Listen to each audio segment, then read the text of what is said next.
Hi parents, இந்த நியூஸை நீங்கள் கேள்விப்பட்டீங்களான்னு எனக்கு தெரியாது.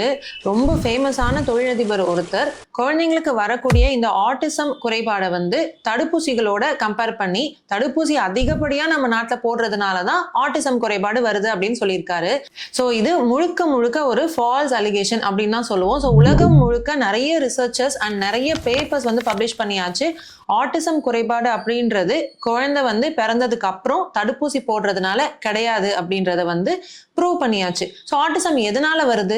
It's a very complex disease. குழந்தை தாயோட கருவறையில இருக்கும் போதே மூளையில ஏற்படக்கூடிய ஒரு சில மாற்றங்கள்னால தான்.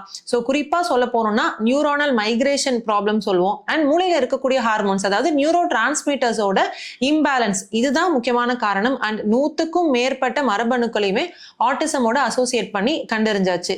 ஸோ குழந்தை பிறந்த பிறகு நம்ம போடக்கூடிய தடுப்பூசினால ஆட்டிசம் வரதே கிடையாது. இதை எல்லா பேரண்ட்ஸும் அண்டர்ஸ்டாண்ட் பண்ணிக்கணும். உங்க குழந்தைக்கு தேவையான தடுப்பூசிகள் என்னென்ன அப்படின்றத உங்க குழந்தைகள் நல மருத்துவர் சொல்லுவாங்க. அதுபடி சரியான டைம்ல நீங்க போட்டுக்கிட்டீங்கன்னா தடுப்பூசினால தடுக்கக்கூடிய வியாதிகள் இருந்து உங்க குழந்தைங்களை ப்ரொடெக்ட் பண்ண முடியும்.